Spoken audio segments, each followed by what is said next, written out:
और अब एक ऐसी खबर आपको हम बताते हैं जो दिल को काफी सुकून देती है।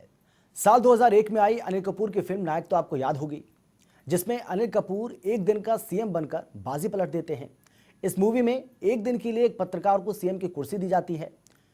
तो ये तो जो रोल था वो रियल लाइफ का था, लेकिन कांगड़ा में कुछ इसी तरह का रियल लाइफ सीन भी देखने को मिला है, जहां एसडीएम जतिन लाल ने 10वीं की परीक्षा में 94% अंक हासिल करने वाली अपने दफ्तर के चपरासी की बेटी को एक दिन की एसडीएम बना दिया।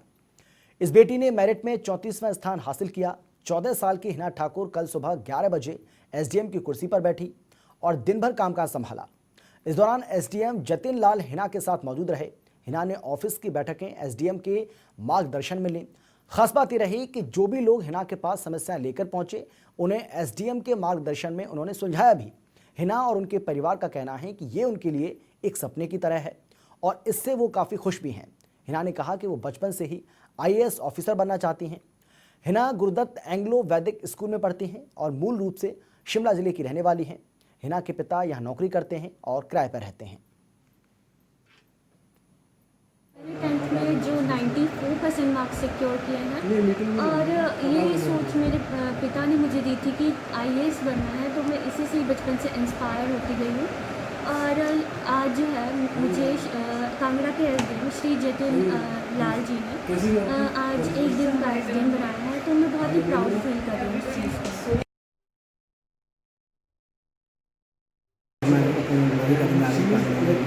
जोर ने बोला था अपॉर्चुनिटी के लिए बच्चे को जो प्रोत्साहित किया है, मुझे इस बारे में खुशी हुई है, ताकि और बच्चों को भी इसके बारे में गाइडेंस मिले और बच्चे भी मेहनत करें और इस सब की तरफ पहुँचने की कोशिश।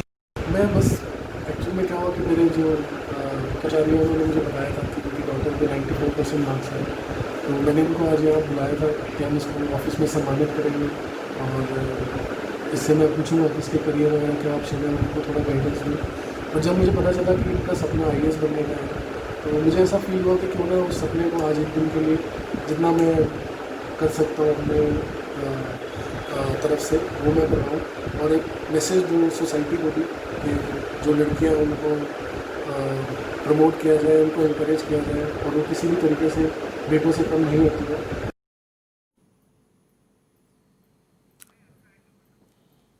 तो बिल्कुल आपने सुना, एसडीएम साहब को सुना, जतिन लाल, जिनका साफ तौर पर कहना है कि वो इस बेटी को सम्मान देना चाहते थे।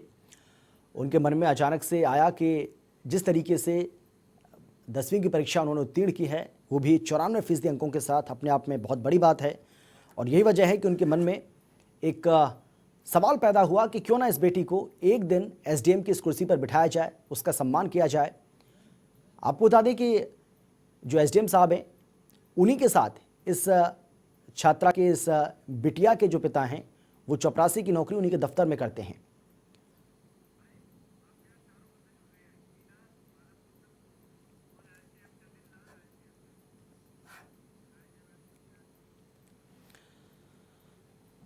और चलिए अब सीधा रुख करेंगे हमारे साथ एसडीएम जतिन लाल, हिना ठाकुर, जिन्होंने ये कामयाबी हासिल की है, और इसके साथ ही हिना के पिता भी हमारे साथ मौजूद हैं। मैं चलिए अब से कुछ देर के बाद अगर उनके पिता भी हमारे साथ, हम कोशिश करेंगे कि उनको भी हम अपने साथ जोड़ें। अगर वो भी हमें थोड़ा समय देंगे तो अच्छा रहेगा। लेकिन मैं सबसे पहले आपके पास आना चाहूँगा जतिन लाल जी, अगर आप मुझे ठीक से सुन पा रहे हैं तो। आप ये कैसे मन में आपके आया, कैसे आपने सोचा कि इस छात्रा को एसडीएम की कुर्सी पर बिठाया जाए, इसको सम्मान दिया जाए, इसकी वजह क्या रही? बस ऐसा मैंने नहीं सोचा था कि मैं ऐसा कुछ करूँगा, बट जब मैं इनसे मिला और इनको मैंने अपने ऑफिस में बुलाया था इस बारे में जानने के लिए, इनको सम्मानित करने के लिए, क्योंकि इन्होंने अपने फादर का नाम रोशन किया, इतने अच्छे स्कोर लाए। तो जब मैंने इनको अपने ऑफिस में बुलाया और इन्होंने मुझे बताया कि आईएएस बनना इनका एक सपना है और वो एक दिन इस कुर्सी पे बैठना चाहते हैं, तो बस अचानक मैंने सोचा कि ये एक बहुत अच्छा अपॉर्चुनिटी है कि मैं इनको इनके पूरा करने में अगर कुछ कंट्रीब्यूट कर सकूं, तो क्यों ना इनको आज एक ये अपॉर्चुनिटी दूं कि वो इस कुर्सी पे बैठें और देखें कि एक आईएएस ऑफिसर या एक एसडीएम की लाइफ में एक दिन कैसा होता है। तो बस इसी उससे मैंने जी। एक सोच मैंने इनको ये अपनी कुर्सी ऑफर की और मैं बस ये चाहता था कि जो हमारी देश की जो बेटियां हैं जिनको ये मौका नहीं मिलता है जी। और उनकी जो सोसाइटी की वजह से, फैमिली की वजह से जो ये आगे नहीं बढ़ पाते हैं और उनके सपने पूरे नहीं हो पाते हैं, तो क्यों ना मैं इस बेटी के जरिए बाकी उन बेटियों की फैमिली को और सोसाइटी को एक मैसेज दे सकूं कि प्लीज आप ऐसा ना करें, अपना जी। बेटियों में और बेटों में फर्क ना करें, और बेटियां भी आपको जो है आपका नाम रोशन कर सकती हैं, और आपको वो जो है वो खुद भी कामयाब होंगी और आपको भी एक दिन वो मौका देंगी जिससे आपको उनको उन पे फक्र हो। तो बस इसी फीलिंग के साथ मैंने उनको जी। अपनी कुर्सी ऑफर करी ताकि वो अपनी लाइफ में जो सपना को पूरा कर सकें और इनको मोटिवेशन मिले, और इनके सहारे जो बाकी बेटियां हैं जिनको वो मौका नहीं मिलता है उनको भी वो मौका मिल सके। बिल्कुल जतिन जी, हमने देखा वो तस्वीरें हमने देखी हैं कि किस तरीके से वो आपकी कुर्सी पे बैठी हुई हैं, आप उनके बगल में बैठे हैं, उनको आप गाइड कर रहे हैं। और ये भी जानकारी हमारे पास कि पूरे दिन उन्होंने कामकाज भी संभाला है, हालांकि उनको आप लगातार गाइड कर रहे थे, लेकिन एसडीएम दफ्तर का कार्य जो कामकाज था वो उन्होंने पूरे दिन संभाला है। तो मैं ये जानना चाहूँगा कि किस तरीके का, मैं ये तो हिना से तो पूछूंगा कि उनका कैसा एक्सपीरियंस रहा, लेकिन फिर भी एक नन्ही बच्ची के साथ आप वहाँ पर बैठे रहे और बहुत ज़्यादा कोई उम्र भी नहीं है, अभी 10वीं पास करके ये बच्ची आई है। किस तरीके से आपने इसको गाइड किया और कैसी ललक आपको उसके अंदर लगी? आपको लगता है कि वो आईएएस बनना चाहती है, जो ख्वाब है वो उसको पूरा करना चाहती है, वो ख्वाब वो पूरा करेगी, तो लेकिन क्या वो काबिलियत उसके अंदर आपको नजर आई, हालांकि उम्र अभी छोटी है? बिल्कुल, मैं इसमें कोई दो राय नहीं है कि जो बच्ची है हमारी हिना ठाकुर, उसमें बहुत एक जज्बा है, एक जी। ऐसा वो पैशन है कि वो जो अपना सपना है उसको पूरा करने की तरफ अग्रसर है। और जिस तरह वो उस काम में इंटरेस्ट ले रही थी, जब मैंने इनको अपनी कुर्सी पे बिठाया तो मैंने एक स्टाफ मीटिंग करवाई, और जिसपे जो मेरे बाकी स्टाफ उन्होंने अपने बारे में बताया, जो एसडीएम ऑफिस का डेली का चलिए क्या मैं काम रहता है उसके बारे में। जतिन जी मैं आ रहा हूँ आपके तो पास। जी जतिन जी मैं आ रहा हूँ आपके पास। मैं चाहता हूँ कि क्योंकि बहुत सारे ऐसे लोग हैं जो अभी हमारे साथ जुड़े हुए हैं और वो हिना को सुनना चाहते हैं। हिना, हम आपसे जानना चाहेंगे कि आपको इस बारे में किसने बताया, कैसे आपको पता चला? क्या आपके लिए ये सरप्राइजिंग था कि एसडीएम की कुर्सी पर आज आप बैठने वाली हैं, पूरे दिन कामकाज को संभालेंगी? किसने ये जानकारी आपको दी, और जब जानकारी आपको मिली तो कैसा महसूस हुआ आपको? एक्चुअली इसके बारे में मुझे मेरे फादर ने बताया था। जी। वो मतलब इस ऑफिस में एक पीएन की पोस्ट पे मतलब कार्यरत हैं, और मुझे बहुत सरप्राइजिंग लगा कि मैं मतलब आज जो है वो एसडीएम की कुर्सी पर बैठने वाली हूँ। बिल्कुल, लेकिन है ना, अब आपकी जो चाहत है, आप चाहती हैं कि आप आईएएस बने, आईएएस अधिकारी आप बनना चाहती हैं, लेकिन आपको पता है कि आईएएस अधिकारी बनना बहुत मेहनत उसके लिए करनी पड़ती है। आप कह रही हैं कि आप उसके लिए पूरी तरह से तैयार हैं, लेकिन मैं आपसे ये जानना चाहता हूं कि क्योंकि आप अभी तो बहुत छोटी हैं, आईएएस के क्या काम होते हैं, किस तरीके से वो काम करते हैं, कितनी उसके लिए पढ़ाई करनी पड़ती है, क्या जानती हैं आप ये बात?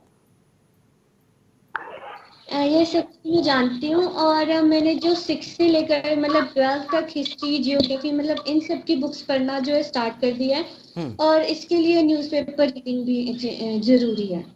एक दिन आपने पूरा कामकाज संभाला भी है, सर के साथ आप मौजूद रहीं, आपको लगा जो टास्क है वो बड़ा है कोई बहुत ज़्यादा, या आपको लगता है कि आप हैंडल कर पाएंगी अगर भगवान ने आपका मौका दिया? आप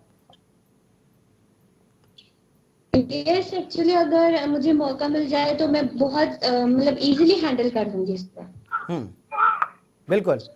और जतिन जी का जो एसडीएम साहब है, उनका जो सपोर्ट रहा आपको उस पूरे दिन, उसको भी थोड़ा सा बताइए, किस तरीके से उन्होंने आपको गाइड किया और किस तरीके की समस्याएं दफ्तर के अंदर आई, ये भी थोड़ा सा बताइए।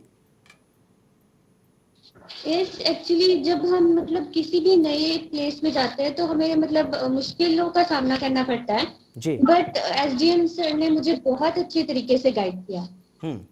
बिल्कुल है ना, अगर आप बता पाएं कि समस्याएं, कैसी समस्याएं आई वहाँ पर, मतलब जो लोग आ रहे थे तो बहुत सारी लोगों की समस्याएं थी, तो उनको लेकर भी वो जो फाइलें हम देख रहे थे आपके हाथों में थी, जतिन जी आपके बगल में बैठे थे, तो वो हम जानना चाहेंगे कि किस तरीके की समस्याएं वहाँ पर आ रही थी और कैसे आप उनको सुलझा रही थी। एक्चुअली एक केस आया था हमारे पास, जैसे कि लैंड रेवेन्यू डिपार्टमेंट में जैसे डीमार्केशन का होता है, तो हमें उसके बाद जो रीडर को भेजना होता है, तो मतलब हमें गाइड कर रहे थे कि मतलब कौन कौन सी ब्रांचेस में जाएगा और मतलब कैसे कैसे इसका जो है शेड्यूल होगा। बिल्कुल, लेकिन आप आईएएस बनना चाहती हैं, आप किस तरीके से अपने आप को उसके लिए तैयार करेंगी, क्योंकि हम बार बार इस बात का जिक्र कर रहे हैं कि अभी तो आपकी उम्र बहुत छोटी है, अभी तो सिर्फ आप 10वीं पास करके आई हैं, लेकिन हमारी शुभकामना आपके साथ है कि 94% अंकों के साथ आपने 10वीं का जो परिणाम है वो आया, उसके बाद आपने इस परीक्षा को पास किया है, लेकिन कैसे अपने आप को तैयार करेंगी? एक्चुअली वो मतलब 6 से लेकर 12 तक हमें सारी बुक्स पढ़नी होगी, history, geography and all that, and हमें जो न्यूज़पेपर जो डेली है वो भी रीड करना है, और हमें 10 इयर्स के जो प्रीवियस लास्ट क्वेश्चन पेपर है यूपीएससी के वो भी मतलब पढ़ने हैं। जी बिल्कुल। मैं आ रहा हूँ है ना आपके पास। जतिन जी, मैं आपसे भी जानना चाहूँगा, क्योंकि आपने जिस तरीके से बताया कि ऐसा कोई प्री प्लान आपका नहीं था, अचानक से आपको दफ्तर के किसी कर्मचारी ने बताया, उसके बाद आपके मन में ये सवाल आया और आपने उसको सवाल को फिर सामने रख दिया कि नहीं अब ऐसा करना ही चाहिए।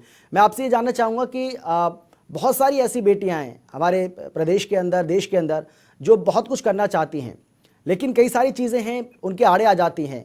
कभी गरीबी की बात की जाती है, तो कभी संसाधन नहीं होते हैं। ऐसी बेटियों को आप क्या कहना चाहेंगे? जो कल में जो दिल में यही बात चल रही थी कि जो मैं कर रहा हूँ वो सिर्फ उन्हीं लोगों की तरफ टारगेटेड था, उन पेरेंट्स के लिए, सोसाइटी के उन लोगों के लिए जो हमेशा यही कोशिश करते हैं कि उनके बेटे को तो सारे संसाधन मिल जाएं, सारे मौके मिल जाएं, बट जो बेटियां हैं वो उनको हमेशा बस इसी तरह देखा जाता है कि बस बेटी हुई है, उसकी शादी कर दो और उसको अपने ससुराल भेज दो, वहां वो रोटी पकाए और उनकी सेवा करे। बट ये एक बहुत गलत सोच है जिसको हमारे सोसाइटी को बदलना होगा और लोगों को ये मानना होगा कि बेटियां कभी भी बेटों से कम नहीं होती, और वो आपके जो मेहनत करती हैं वो आपको हमेशा उनका सपोर्ट करना चाहिए, उनका साथ देना चाहिए और उनको आगे बढ़ने में अग्रसर करना चाहिए। चलिए, आता हूँ सर मैं आपके पास। अनूप, हम आपसे भी जानना चाहेंगे, क्योंकि जिस तरीके से एक नन्ही सी इस बच्ची को एसडीएम साहब ने इतना बड़ा मौका दिया, इस तरीके से सम्मान दिया, सभी इसकी तारीफ कर रहे हैं, लेकिन मैं आपसे जानना चाहूँगा, क्योंकि आप ग्राउंड पर मौजूद हैं, लोगों का क्या रिएक्शन है, लोग कैसे देख रहे हैं एसडीएम साहब की इस पहल को? देखिए अमित, मैं बहुत सिलसिलेवार आपको बताऊं तो मैं जिला प्रशासन की हमेशा से इस कोरोना पीरियड में ये करता रहा हूं कि बहुत अच्छा प्रबंधन करते हैं। वो इसीलिए होता है कि ऐसे एसडीएम जो हैं वो जिला के अंदर बैठे हुए हैं, और ये जो इन्होंने मौका दिया है एक अलग तरह से, ये एक अनूठा प्रयास था ये मैसेज देने के लिए कि बेटियां जो हैं वो भी सब कुछ कर सकती हैं, मात्र बेटे ही नहीं कर सकते हैं। और ये सिर्फ एक एग्जांपल दिया है इन्होंने, एक अपने पीएन की बेटी को एसडीएम की कुर्सी पर बिठा करके एक एग्जांपल दिया है, लेकिन ये जो है ये एग्जांपल सेट किया है, ये बाकी लोगों के को भी मोटिवेट करता है, जो गरीब बच्चे हैं या कहीं पर भी जिनको कोई संसाधन जो है वो नहीं है और वो पढ़ नहीं पाते हैं, उनके लिए भी मोटिवेशन है कि इस तरह से आप आगे बढ़ सकते हैं। क्योंकि ये बच्ची अगर आगे आई है तो उसको, क्योंकि अगर इस तरह का ये नहीं होता तो हो सकता है कि बहुत सारे लोगों को पता नहीं लगता, क्योंकि अब ये नेशनल लेवल पे हर आदमी को पता लग रहा है, क्योंकि ये हर आदमी तक ये बात पहुंची है। और इस तरह का जो इसको प्रमोट करने की बात थी तो ये बहुत अच्छी पहल है। और जिला कांगड़ा में अगर बात करूं तो मैं कल दोपहर में जब हमें पता लगा उसके बाद से बड़े बहुत से लोगों से हमारी बात हो रही, तो हर आदमी जो है वो एसडीएम कांगड़ा जो है इनकी इस पहल की बहुत तारीफ कर रहा था, क्योंकि ये अलग से इन्होंने एक अलग से एग्जांपल सेट की है। क्योंकि रियल लाइफ में तो आपने इस तरह के वो फिल्म का भी हमने जिक्र किया था उसमें था, लेकिन रियल लाइफ में ये इस तरह का ये अनूठी पहल जो है वो पहली बार जो है वो जिला कांगड़ा में की गई है। जी अमित। बिल्कुल। हिना, हम आपसे भी जानना चाहेंगे, आपके जो माता पिता हैं, क्योंकि फादर तो आपके एसडीएम साहब के दफ्तर में ही जॉब करते हैं, आपने जिस तरीके से बताया, तो उनका क्या कहना था, उनका क्या रिएक्शन था, मम्मी का क्या रिएक्शन था, या बाकी घर में भाई बहन जो भी हैं उनका सबका क्या कुछ कहना था? मतलब कैसा लगा उनको अपनी बहन को, अपनी बेटी को एसडीएम की कुर्सी पर देखकर एक दिन के लिए? मम्मा पापा और मेरे सारे फैमिली मेंबर जो है बहुत प्राउड फील कर रहे थे और बहुत खुश थे कि मतलब मुझे आज जो है एसडीएम की चेयर पे बिठाया गया है। बिल्कुल। जतिन जी, मैं आपसे भी जानना चाहूँगा, इस परिवार के लिए कहीं ना कहीं एक खुशी का मौका तो है। देखिए, अगर कोई भी आपके दफ्तर में एक पियोन की नौकरी करता है, सिर्फ चपरासी की नौकरी करता है, तो बहुत सारे ऐसे लोग हैं, हालांकि हर इंसान की अपनी एक सोच होती है, जो चपरासी को चपरासी की नज़र से देखते हैं, लेकिन आपने एक उससे ऊपर उठकर कुछ सोचा और एक चपरासी की बेटी को एसडीएम की कुर्सी पर आपने बिठाया, उसको एक बड़ा सम्मान दिया। कैसे देखें इसको? नहीं, ऐसा मैं समाज में ये भेदभाव नहीं मानता हूँ कि अगर कोई चपरासी की बेटी है तो उसको कोई अधिकार नहीं है ऐसा कुछ करने का या कुछ बनने का। मुझे ऐसा लगता है कि जो भी जिसमें प्रतिभा है उसको पूरा मौका मिलना चाहिए, और उसमें अगर काबिलियत है तो वो कुछ भी बन सकते हैं, चाहे वो आईएएस हो चाहे कोई भी पोस्ट हो, जो वो चाहते हैं उनको मिलना चाहिए बस। बिल्कुल। आप सभी का बहुत बहुत शुक्रिया, समय की कमी है। अनूप आपका, हिना आपका और एसडीएम साहब आपका भी बहुत बहुत धन्यवाद इस तमाम बातचीत के लिए, जनता टीवी को समय देने के लिए। लेकिन आप देखिए, आपने जो नायक फिल्म देखी होगी अनिल कपूर की, उसकी यादें ताज़ा आज कर दी यहाँ पर एसडीएम साहब ने। एक छोटी सी बच्ची को, एक नन्ही सी बच्ची को एसडीएम की कुर्सी पर बिठाकर एक सम्मान उन्हें दिया है, वो भी चपरासी की एक बेटी को। अपने आप में बड़ी बात है और सभी इसकी तारीफ कर रहे हैं।